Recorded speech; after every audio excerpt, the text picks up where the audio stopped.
এটা হলো ইমানি তাগাদা, ইমানি জোশ। যারা রক্তে ভালোবাসে ওয়াবুদু রাব্বাক, তারা জান্নাতের আশায় শেখ হাসিনার বিরুদ্ধে, বিটিআরের বিরুদ্ধে, পুলিশের বিরুদ্ধে বিনা অস্ত্রে গুলির সামনে দাঁড়ায় শেখ মুজিবকে হত্যার জন্য চেষ্টা করবে। ঠিক কিনা? মুসলমান আল্লাহর গোলাম। এই জন্য 7 জন যুবক কি পছন্দ করে না? একটু জোরে বলেন। মূর্তি পূজা করে না। আর আমাদের প্রাইম মিনিস্টার বড় মন্দিরের মধ্যে যা কপালে তিলের ফোঁটা লাগায় কি লাগায় না? এর জন্য আলেমেরা বিরোধিতা করেছে। শুধু তাই নয়, আপনারা ফেসবুক দেখলে, ইউটিউব দেখলে তাজ্জব হয়ে যাবেন। যত শেখ মুজিবুরের মাথার উপরে উঠে পেশাব করে দিয়েছে আর পায়খানা করে দিয়েছে টুপিওয়ালা কোন ছাত্র আছে? বলেন বলেন। এরা হলো রোহানি পায়গাম্বার ইব্রাহিমের সন্তান। ঠিক কিনা বলেন? এই সকল মূর্তিগুলো ভেঙেছে জেনারেল স্টুডেন্ট। শুধু ভাঙাই নাই, বাবার মাথার উপরে পেশাব পর্যন্ত করে দিয়েছে। ঠিক কিনা? এগুলো কোনো মাদ্রাসার ছাত্র নয়, এগুলো কোনো তলবা নয়, এগুলো আমার কুরআনুল কারীম সাক্ষী দেয়। তাম পৃথিবীতে জাহেলিয়াতের এমন রূপ হয়েছে, পয়গম্বর ইব্রাহিম আলাইহিস সালাতু ওয়াস সালাম যেমন করে মূর্তিগুলো ভেঙেছে, এইভাবে শেখ মুজিবের মাথার উপরে আর টয়লেট করে আর ভেঙে চুরে শেষ করে দিয়েছে। এগুলো বুঝতে হবে। সাধারণ স্কুল কলেজের ছাত্র, এদের মধ্যে পয়গম্বর ইব্রাহিমের গুণ রয়েছে। বলুন সুবহানাল্লাহ। এদেরকে সাধারণ কোনো মানুষ ডাকে নাই, এদেরকে রোহানি ভাবে পয়গম্বর ইব্রাহিম ডেকেছে। সুবহানাল্লাহ বলেন। একটু মিলায়া নেন, পয়গম্বর ইব্রাহিম মূর্তি ভাঙছে কিনা? কাছে যায় বলে কলাটা খাও, খায় না। গালে থাপুর দে বলে বেটা কলা খাস না। আবার ওই গালে যার একটা কলা ধরে, বাবা কলা খাও। আব্বা বলে গেছেন খাবার দিতে, আর তুমি খাও না বেটা। তুমি খাইলেই আমি খাবো, আর তুমি না খাইলেই তো আমি খেতে পারি না। এটা হলো আমার বাবার প্রভু। কার প্রভু? মিল্লাতা আবিকুম শেখ মুজিব। একটু সুবহানাল্লাহ কোন। জাতির পিতা কে? বললাম শেখ মুজিব। আমি কোরআনে পড়লাম শেখ মুজিব, আপনারা আবার কি বলতেছেন? মিল্লাতা আবিকুম ইব্রাহিম।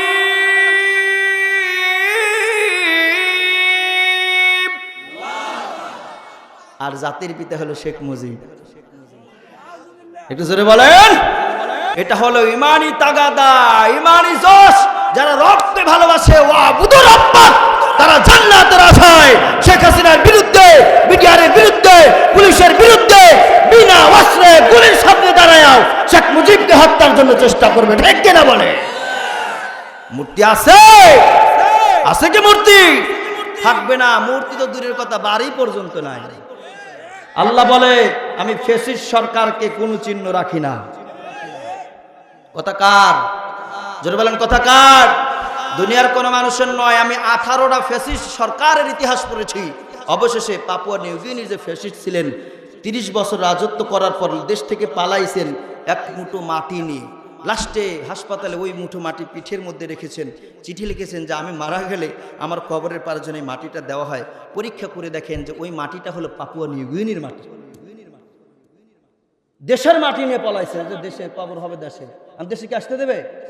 লাস্টে সৌদি যুবরাজ, অবশেষে সৌদি আবার ভালো রাষ্ট্র, যেই পলায়া যাক ওখানে স্থান পায়। কেন? তারা বলে যে আর অন্যায় করার দরকার নাই, আসছাও নাবির রাস্তায়, নাবির দেশে আল্লাহ আল্লাহ করো আর জীবন চলে যাও। ঠিক আছে না? যদি কোন রাষ্ট্র তাদেরকে ঠাঁই না দেয়, সৌদি আরব দেয় যে জীবনে যা অপকর্ম করেছো মালিকের কাছে তওবা করো, আর মালিকের রাসূলের দরবারে যে মাফ চাও। বলা যায় না রাসূল তো মাফ করে দিতেই পারে।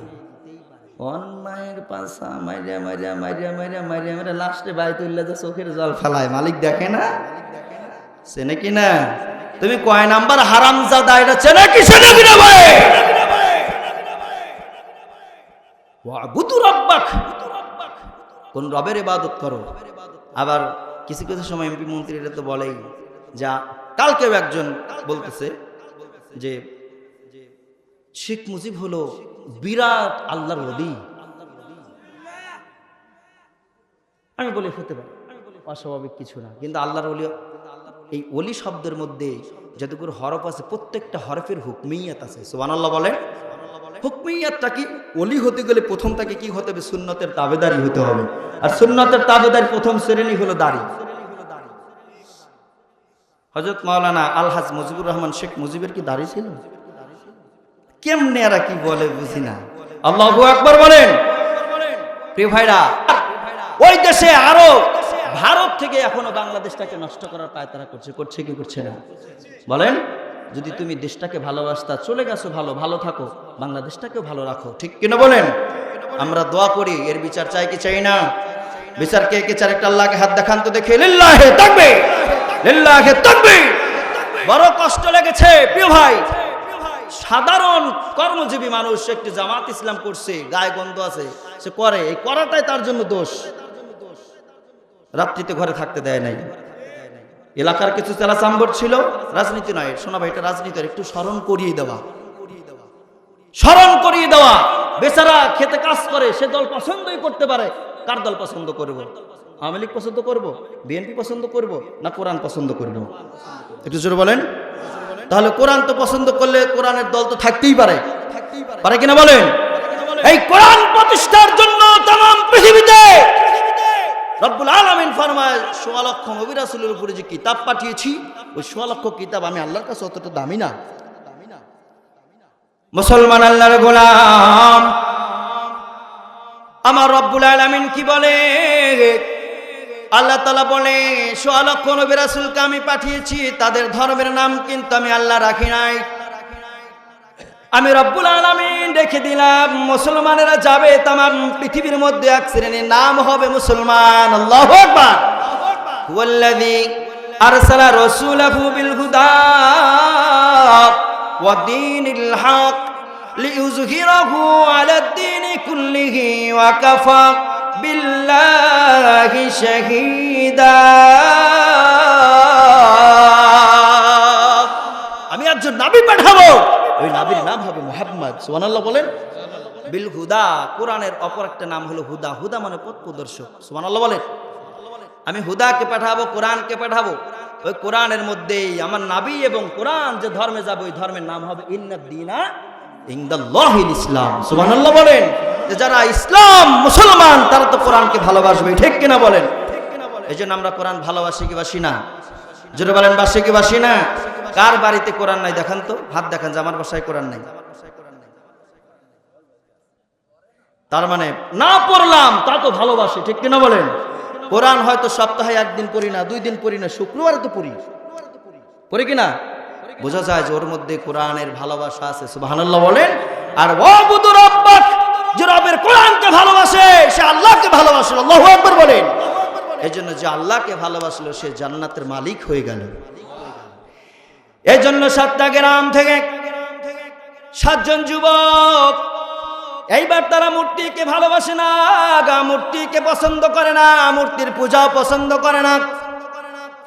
এই 7 জন যুবক মধ্যযুগে চলে আসলেন, আস্তে আস্তে আস্তে আস্তে একটা গাছের নিচে চলে আসলেন। এই 7 জন যুবক একত্রিত হলেন, একে অপরের সাথে কুশল বিনিময় করলেন। তুমি এখানে এসেছো কি জন্য? সে বলে আমি মূর্তি পূজাকে পছন্দ করি না, কিন্তু চতুর্দিকে শুধু মূর্তি পূজা আর মূর্তি পূজা, একটু মূর্তি পূজা থেকে আলাদা থাকতে চাই। এই আলাদা হওয়ার জন্য আস্তে আস্তে এই নিরিবিলি একটা জায়গায় এসেছি। মুসলমান আল্লাহর গোলাম। দ্বিতীয় ব্যক্তি একই কথা বলে, তৃতীয় ব্যক্তি একই কথা বলে, চতুর্থ ব্যক্তি একই কথা বলে। 11 জন বান্দা একই ভাবে, একই ভাষায়, একই কারণে তারা মূর্তি পূজাকে পছন্দ করে না, ভালো লাগে না। এইবার 11 জন বান্দা এক জায়গায় বসেছেন, বসে মনের কথাগুলো বলতে চায়। হঠাৎ করে তাকিয়ে দেখেন একজন ঘেউ ঘেউ পাটি আসে। আল্লাহু আকবার বলেন। কালবুন কুকুর একটা কুকুর এসে ঘেউ ঘেউ করে আস্তে আস্তে করে 11 জনের মধ্যে একজন হেট হয়ে বলে, তুই আবার আসলি কেন? আমরা তো মূর্তি পুজো পছন্দ করি না, এই জন্য আমরা একটু নিরিবিলিতে এসেছি, আমাদের যেন ডিস্টার্ব না হয়, তারা তাদের আমলগুলো করবে, সমস্যা নাই, আমরা পছন্দ না করার কারণে নিরিবিলি একটা জায়গা বেছে নিয়েছি। বলুন সুবহানাল্লাহ। একজনের রাগান্বিত হলেন, শান্তির জন্য, ভালোবাসার জন্য, একটু আরামে থাকার জন্য আসলাম, তাও আবার কুকুর পিছু নিয়েছে। 11 জনের মধ্যে একজন একটু রাগান্বিত হয়ে কুকুরকে আঘাত করতে যাবেন, কুকুর 2 চোখের জল ফালা দেয়, মালিকরে ডাক দেয়, আল্লাহ, আমার রব, হে আমার আল্লাহ, আমাকে যদি একটু কথা বলার জবান দিতা, আমি বান্দার সাথে কথা বলতাম। আল্লাহু আকবার। রব্বুল আলামিনের কাছে ডাকলেন কুকুর। আল্লাহ রব্বুল আলামিন জিবরাইলকে বললেন, জিবরিল, কুকুরের জবান খুলে দাও, কুকুর বান্দাদের সাথে একটু কথোপকথন করো। কুকুর বলেন, রে বান্দারা, তোমরা যেটাকে অপছন্দ করে আজকের এই ময়দানে এসেছো, আমিও সেটা পছন্দ করি না। কুকুরের জ্ঞানটা স্লো হয়েছে। কি হয়েছে? লো হয়েছে। কারণ ওর আসল জ্ঞানটা দেবে আল্লাহর প্রেমে পড়ে গেছে, মালিকের প্রেমে পড়ে গেছে। সুবহানাল্লাহ। আল্লাহ রাব্বুল আলামিন ডেকে ডেকে বলে, হে জিবরিল,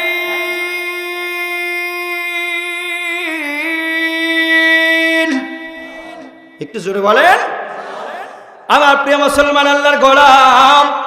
এইবার কুকুর বলে, হে প্রিয় বান্দারা, তোমরা যেটা পছন্দ করো না, আমি সেটা পছন্দ করি না। আমি মূর্তিকে ভালোবাসি না, মূর্তি পূজাকে পছন্দ করি না। না করার কারণে আমি একটা নিরিবিলি জায়গা পছন্দ করছিলাম, কোথায় যাই কোথায় যাই। এইবার যখন জবান খুলে গেল, কুকুরের সাথে কথা বললেন। 11 জন বান্দা যে জন্য একটা জায়গা বেছে নিয়েছেন, একটা কুকুর তাদের সাথী হয়ে গেছে। সুবহানাল্লাহ। আল্লাহ রাব্বুল আলামিন ফরমায়, জিবরিল, এদেরকে এই গুহার মধ্যে দিয়ে দাও। 11 জন বান্দা গুহার মধ্যে গেলেন। এইবার কুকুর 2টা হাত সামনে দিয়ে 11 জন বান্দা গুহার মধ্যে ঘুমিয়ে পড়েন। কুকুর এই জায়গায় গুহার মুখে মানুষের পাহারায় নিযুক্ত। আল্লাহু আকবার। এইবার কুকুর এখানে বসে আছেন, হঠাৎ করে কুকুর ঘুমিয়ে গেছে। এইবার ঘুম থেকে যখন উঠলেন, উঠে একজন আরেকজনকে ঠেলে দেয়, ধাক্কা দেয়, ভাই ওঠো। একদিন মনে হয় ঘুম পারলাম, 2 দিন মনে হয় ঘুম পেরেছি, 3 দিন মনে হয় ঘুম পারলাম। একজন বলে, না না না, পেটে তো অনেক ক্ষুধা। আল্লাহ বলে, হে নিঃশ্বাসের হাওয়া, আমার জান্নাতি বান্দাগুলো ঘুমিয়েছে, হাওয়ার সাথে জান্নাতের খুশবু পেটের মধ্যে চলে যাও। হে জান্নাতি হাওয়া, আমার বান্দারা ঘুমায়, এই বান্দাগুলো মূর্তি পূজাকে পছন্দ করে না, আমি রবকে ভালোবাসে, আমি রবকে ভালোবাসার কারণে এই বান্দারা ঘুমিয়েছে। হে জান্নাতি ফেরেশতারা, শোনো শোনো শোনো, এই বান্দাগুলো যতদিন ঘুমায়, জান্নাত থেকে জান্নাতি খাবার খাওয়াও। আল্লাহু আকবার। তারা ঘুম থেকে উঠেছেন, 2-3 জন উঠেছেন, কুকুরও গুহার মধ্যে, গুহার মুখে। এইবার আলতো করে ওই টাকাটা, কয়েনটা নিয়ে বাজারে চলে গেছে। বাজারে গিয়ে বাজার করতে গেছেন। এইবার দোকানদার অপরিচিত, যেই দিকে তাকায় সকলেই অপরিচিত মানুষ। জায়গাও আছে কিন্তু জায়গার রূপ পরিবর্তন হয়ে গেছে, মানুষ আছে, মানুষের চেহারাটা নষ্ট হয়ে গেছে, তারা চেনে না। এইবার বান্দা বাজার করার জন্য কয়েনটা দিয়েছেন। দোকানদার মালিক কয়েনটা হাতে নিয়ে একবার কয়েনের দিকে তাকায়, আবার মালিকের দিকে তাকায়, কয়েনের দিকে তাকায়, আবার মালিকের দিকে তাকায়। হঠাৎ করে পিছনে একটা গোলাম ছিল, যা বান্দাকে আটকায়া দে। আল্লাহু আকবার। বান্দাকে শক্ত করে ধরেছে। কেন? এইবার বান্দা কয়েনটা হাতে নিয়ে বলে, তোমার বাসা কোথায়? গুপ্তধন পেয়েছে। বান্দা বুঝতে পারে না। কয়, এই টাকার প্রচলন ছিল আজ থেকে 300 বছর আগে। আল্লাহু আকবার। কত বছর? আজ থেকে 300 বছর আগে টাকার প্রচলন ছিল। এই টাকা তো আর নাই, ওই যুগের মানুষ তো আর নাই। 1 থেকে 300 বছর চলে গেছেন। আল্লাহ তাআলা বলেন, 300 বছর আমার আসহাবে কাহাফের 11 জন মানুষ আর ওই একটা কুকুর এক ঘুমে 300 বছর কাটাইয়া দিয়েছে। বলেন সুবহানাল্লাহ। বান্দাকে ধরা হলো, চতুর্দিকে লোক জড়ো হয়ে গেল। এইবার কয়েনটা মিলাই, তুমি কোন রাজার সময় ছিলা, কোন রাজার সময়, রাজার নাম বলো। এইবার রাজার নাম বলে, সে বলে আমি তুই একা নই, একা নই, আমার সাথে আরো 10 জন আছেন, একটা কুকুরও আছে। সুবহানাল্লাহ। আমার প্রিয় ভাই, প্রিয় বন্ধুরা, মুসলমান আল্লাহর গোলাম মা বোনেরা, মন দিয়ে শোনো, এ কেমন কুকুর আর কেমন ঘুম! জাস্ট মূর্তি পূজা অস্বীকার করার কারণে আল্লাহ রাব্বুল আলামিন একটানা 309 বছর জমিয়ে ঘুম পাড়ায়। লিল্লাহি তাকবীর, লিল্লাহি তাকবীর। আল্লাহ আছে না নাই? জোরে বলেন, আছে না নাই? ওই মালিকের ইবাদত করতে, ওয়াবুদু রাব্বাক, যে বান্দা ফজরে উঠে আল্লাহ রাব্বুল আলামিনের কুদরতি পায়ে সিজদা দিয়ে বলে সুবহান রাব্বিয়াল আলা। আল্লাহ রাব্বুল আলামিন ফরমায়, হে ফেরেশতা সাক্ষী থাক, যে বান্দা সালাতুল ফজরে যায় নামাজের মুসাল্লায় আমি মালিককে ডাকে, ওই বান্দার কোনো ভয় নাই, কোনো ভয় নাই, কোনো ভয় নাই।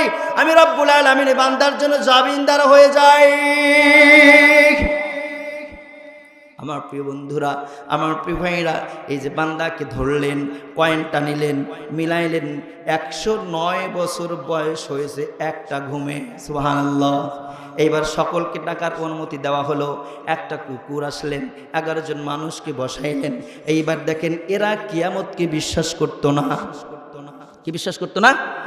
এই মানুষগুলো কিয়ামতকে বিশ্বাস করতো না। এইবার আসহাবে কাহাফের মানুষগুলোকে দেখে, আসহাবে কাহাফের মানুষগুলোকে দেখে ওই যুগের সকল মানুষগুলো তাদের হাতে হাত রেখে কালিমা পড়ে নিলেন, লা ইলাহা ইল্লাল্লাহু মুহাম্মাদুর রাসূলুল্লাহ।